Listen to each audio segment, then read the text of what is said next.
നിങ്ങൾക്കറിയാമോ, ആകാശത്ത് വെച്ച് തകർന്ന് തരിപ്പണമായി തുടങ്ങിയ ഒരു വിമാനത്തിലെ ഒരു യാത്രക്കാരൻ്റെയും ജീവൻ നഷ്ടപ്പെടുത്താതെ ഭൂമിയിലേക്ക് ഇറക്കിയ ഒരു പൈലറ്റിനെ കുറിച്ച്? യാത്രക്കാരിൽ ഒരാൾക്ക് അല്പം മദ്യം പകർന്നു നൽകുന്നതിനിടയിൽ വിമാനത്തിൻ്റെ മേൽക്കൂര തകർന്ന് പറന്നു പോകവേ അപ്രത്യക്ഷയായ ഒരു എയർ ഹോസ്റ്റസിനെ കുറിച്ച്. അതെ, ഇന്നും വൈമാനികർക്ക് നടുക്കത്തോടെയും അതിലേറെ അഭിമാനത്തോടെയും പറയാൻ കഴിയുന്ന ഒരു വിമാന അപകടത്തെക്കുറിച്ചാണ് പറഞ്ഞു വരുന്നത്. അലോഹ എയർലൈൻസ് ഫ്ലൈറ്റ് 243 എന്ന വിമാനത്തിൻ്റെ 24,000 അടി ഉയരത്തിൽ വെച്ച് മേൽക്കൂര തകർന്നു പോയിട്ടും യാത്രക്കാരെ ജീവനോടെ ഭൂമിയിലെത്തിച്ച കഥ. മരണത്തെ മുഖത്തോട് മുഖം കണ്ട യാത്രക്കാരുടെയും പൈലറ്റിൻ്റെയും കഥ.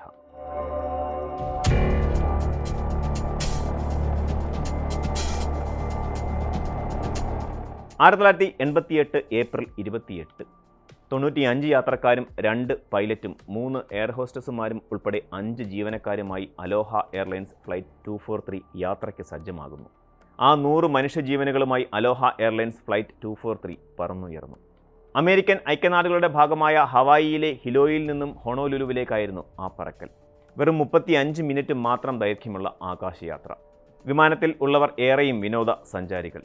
അവധിക്കാലം ആഘോഷിക്കാനായി ഹൊണോലുലുവിലേക്ക് പോകുന്നവരായിരുന്നു അവരെല്ലാം. അന്ന് തന്നെ 8 തവണ ഹൊണോലുലുവിൽ പോയി തിരിച്ചു വന്ന വിമാനമാണ് അലോഹ എയർലൈൻസ് ഫ്ലൈറ്റ് 243. ആർക്കും യാതൊരു ആശങ്കയുമില്ല. ഉച്ചയ്ക്ക് കൃത്യം 1:25 ഫ്ലൈറ്റ് റൺവേയിൽ നിന്നും നീങ്ങിത്തുടങ്ങി.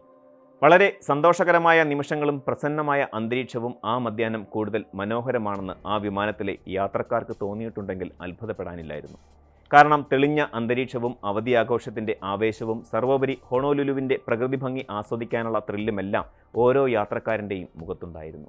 95 യാത്രക്കാരും ക്രൂ അംഗങ്ങളുമായി ഹിലോ ഇൻ്റർനാഷണൽ എയർപോർട്ടിൽ നിന്ന് ഹൊണോലുലുവിലേക്കുള്ള യാത്രയുടെ 20 മിനിറ്റോളം പിന്നിട്ടു. എയർ ഹോസ്റ്റസുമാർ യാത്രക്കാർക്ക് അല്പം മദ്യം വിളമ്പുന്ന തിരക്കിലാണ്. വിമാനം ഇപ്പോൾ സഞ്ചരിക്കുന്നത് സമുദ്രനിരപ്പിൽ നിന്നും 24,000 അടി ഉയരത്തിൽ. പെട്ടെന്നാണ് ഒരു സ്ഫോടന ശബ്ദം കേട്ടത്. മുന്നിലെ നിരയിൽ ശീതളപാനീയം ഒരു യാത്രക്കാരിക്ക് പകർന്നുകൊണ്ടിരുന്ന എയർ ഹോസ്റ്റസ് ലാൻസിംഗ് എന്ന യുവതി പൊടുന്നനെ അപ്രത്യക്ഷയായി. വിമാനത്തിൻ്റെ കോക്പിറ്റ് കഴിഞ്ഞുള്ള ഭാഗത്തെ കുറച്ചധികം മേൽക്കൂര തകർന്നിരിക്കുന്നു. അതിനോടൊപ്പം ആ എയർ ഹോസ്റ്റസും വിമാനത്തിന് പുറത്തേക്ക് എടുത്തെറിയപ്പെട്ടു. 300 മൈൽ വേഗതയിൽ വായു വിമാനത്തിനുള്ളിലേക്ക് പാഞ്ഞു കയറി തുടങ്ങി. ഇത്രയേറെ ഉയരത്തിലുള്ള അന്തരീക്ഷമർദ്ദവും തണുപ്പും ആളുകൾക്ക് താങ്ങാനായില്ല. ഓക്സിജൻ്റെ അളവും വളരെ കുറവ്. ഫ്ലൈറ്റിൽ അടിയന്തര ഘട്ടങ്ങളിൽ ഉപയോഗിക്കാനുള്ള ഓക്സിജൻ ട്യൂബുകൾ യാത്രക്കാർ എടുത്തെങ്കിലും അവയൊന്നും ശരിയായി പ്രവർത്തിക്കുന്നുമില്ല. കോക്പിറ്റിലുള്ള പൈലറ്റുമാരുമായി ആശയവിനിമയം നടത്താനും അവശേഷിച്ച എയർ ഹോസ്റ്റസുമാർക്ക് കഴിഞ്ഞില്ല. അവർ ജീവനോടെയുണ്ടോ എന്ന കാര്യത്തിൽ പോലും യാതൊരു ഉറപ്പുമില്ലാത്ത സമയം. ഓക്സിജന്റെ കുറവിനെ തുടർന്ന് യാത്രക്കാർ ഹൈപ്പോക്സിയ മൂലം ബുദ്ധിമുട്ടി തുടങ്ങി. പലരും അബോധാവസ്ഥയിലേക്ക് പോകുമെന്ന അവസ്ഥയിലായി. മരണത്തെ മുഖാമുഖം കണ്ട് ഭയന്ന് നിലവിളിക്കവേ അവരൊരു കാര്യം തിരിച്ചറിഞ്ഞു: വിമാനം പതിയെ താഴുന്നുണ്ട്. നിയന്ത്രണം വിട്ടിട്ടില്ല എന്നു മാത്രവുമല്ല, ലാൻഡിങ്ങിനായി സജ്ജമായി വേഗം കുറയ്ക്കുകയും ചെയ്തിരിക്കുന്നു. കോക്പിറ്റിൽ പൈലറ്റുമാർ ജീവനോടെയുണ്ടെന്ന് യാത്രക്കാരും എയർ ഹോസ്റ്റസുമാരും ഉറപ്പിച്ചു. എന്നാൽ അപ്പോഴും ജീവനോടെ ഭൂമിയിൽ തിരിച്ചിറങ്ങാൻ കഴിയുമോ എന്ന കാര്യത്തിൽ ഒരാൾക്കും യാതൊരു ഉറപ്പുമുണ്ടായിരുന്നില്ല. വിമാനത്തിൻ്റെ മേൽക്കൂര തകർന്നതും എയർ ഹോസ്റ്റസുമാരുമായുള്ള ആശയവിനിമയം നഷ്ടമായതും ആ നിമിഷം തന്നെ പൈലറ്റ് ക്യാപ്റ്റൻ റോബർട്ട് ഷോൺസ്റ്റമർ തിരിച്ചറിഞ്ഞിരുന്നു. ഫസ്റ്റ് ഓഫീസർ ടോംകിൻസൺ ആയിരുന്നു അപകട സമയത്ത് വിമാനം നിയന്ത്രിച്ചിരുന്നത്. അപകടം തിരിച്ചറിഞ്ഞതോടെ ക്യാപ്റ്റൻ ഷോൺസ്റ്റമർ വിമാനത്തിൻ്റെ നിയന്ത്രണം ഏറ്റെടുത്തു. അദ്ദേഹം അടിയന്തര സാഹചര്യം സംബന്ധിച്ച് ഹൊണോലുലു എയർപോർട്ടിലേക്ക് സന്ദേശമയച്ചു. എത്രയും പെട്ടെന്ന് തൊട്ടടുത്തുള്ള മൗയിയിലെ കഹുലൂയി എയർപോർട്ടിലേക്ക് അടിയന്തരമായി ഇറങ്ങാനായിരുന്നു നിർദ്ദേശം. ഇതേ സമയം തന്നെ വിമാനത്തെ പരമാവധി താഴേക്കെത്തിക്കാനും പൈലറ്റ് ശ്രദ്ധിച്ചിരുന്നു. സാധ്യമാകുന്നയത്ര വിമാനം താഴ്ത്തിയതോടെ യാത്രക്കാർക്ക് ജീവവായു ലഭ്യമായി തുടങ്ങി. അപകടമുണ്ടായി 3 മിനിറ്റിനുള്ളിൽ പൈലറ്റ് ഇത്രയും കാര്യങ്ങൾ ചെയ്തു എന്നതാണ് അതിശയകരമായ കാര്യം. താഴ്ന്നു പറക്കുമ്പോൾ ഏറ്റവും വലിയ പ്രശ്നം മലനിരകളായിരുന്നു. എന്നാൽ ഒരു ട്രപ്പീസ് കളിക്കാരൻ്റെ മനോധൈര്യത്തെയും വെല്ലുന്ന നിലയിൽ ക്യാപ്റ്റൻ ഷോൺസ്റ്റമർ തകർന്നടിയാറായ ആ വിമാനം പറത്തി. കഹുലൂയി എയർപോർട്ടിലേക്ക് അടിയന്തര സന്ദേശമയച്ചു. എയർപോർട്ടിൽ എല്ലാവിധ ജീവൻ രക്ഷാ സംവിധാനങ്ങളും ഉണർന്നു പ്രവർത്തിച്ചു. ആംബുലൻസുകളും എയർ എഞ്ചിനുകളും മെഡിക്കൽ ടീമും എല്ലാം എയർപോർട്ടിൽ സജ്ജമായി. ഏത് അടിയന്തര സാഹചര്യത്തിൽ അലോഹ എയർലൈൻസ് ഫ്ലൈറ്റ് 243 അവിടെ ഇറങ്ങിയാലും നേരിടാൻ അധികാരികൾ സജ്ജമായിരുന്നു. മേൽക്കൂര തകർന്ന വിമാനം 13 മിനിറ്റോളം പറത്തിയ ശേഷമാണ് ക്യാപ്റ്റൻ ഷോൺസ്റ്റമർ ലാൻഡിംഗ് നടത്തിയത്.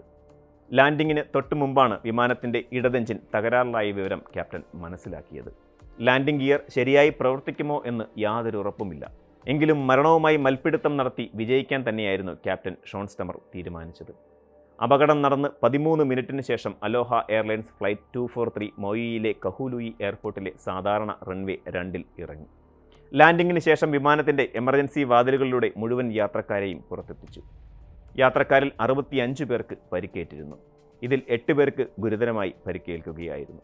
ഏറ്റവും ശ്രദ്ധേയമായ സംഗതി, പരിക്കേറ്റവരെ ആശുപത്രിയിലേക്ക് എത്തിക്കാൻ എയർപോർട്ടിൽ സജ്ജമാക്കിയത് വെറും 2 ആംബുലൻസുകൾ മാത്രമായിരുന്നു.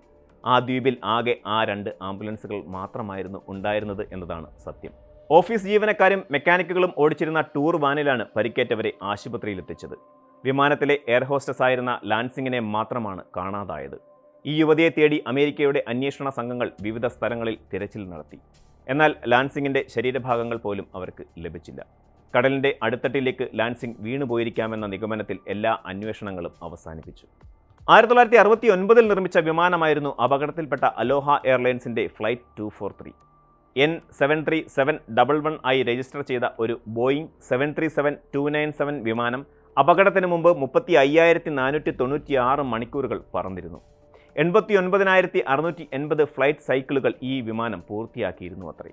അതായത് 81,680 ടേക്ക് ഓഫുകളും ലാൻഡിങ്ങുകളും. ഹ്രസ്വദൂര സർവീസിന് ഉപയോഗിച്ചിരുന്ന വിമാനമായതിനാലാണ് അത്രയേറെ ഫ്ലൈറ്റ് സൈക്കിളുകൾ ഉണ്ടായത്. സാധാരണ ഫ്ലൈറ്റ് സൈക്കിളുകളുടെ ഇരട്ടിയിലധികം വരും ഇത്. 44-കാരനായ ക്യാപ്റ്റൻ റോബർട്ട് ഷോൺസ്റ്റമർ ആയിരുന്നു കമാൻഡർ. 8500 ഫ്ലൈറ്റ് മണിക്കൂറുകളുള്ള പരിചയസമ്പന്നനായ പൈലറ്റായിരുന്നു റോബർട്ട് ഷോൺസ്റ്റമർ. ഇതിൽ 6700 മണിക്കൂറുകൾ അദ്ദേഹം പറത്തിയത് ബോയിങ് 737 വിമാനങ്ങളിലായിരുന്നു. First officer Madeline Mimi Tompkins എന്ന 36-കാരിയും. 8000 മണിക്കൂറുകൾ വിമാനം പറത്തിയുള്ള യുവതി. ഇതിൽ 3500 മണിക്കൂറുകളും ബോയിങ് 737 വിഭാഗത്തിലുള്ള വിമാനങ്ങളാണ് പറത്തിയിരുന്നത്. ഇത്തരം വിമാനം പറത്തിയുള്ള ഇരുവരുടെയും അനുഭവ സമ്പത്താണ് വാസ്തവത്തിൽ ആ മനുഷ്യരുടെ എല്ലാം ജീവൻ രക്ഷിച്ചത്. ഈ അപകടത്തിന് ശേഷം വിമാനങ്ങളുടെ സുരക്ഷ സംബന്ധിച്ച് അമേരിക്ക നിയമങ്ങൾ കർശനമാക്കി എന്നതാണ് എടുത്തു പറയേണ്ട മറ്റൊരു സംഗതി.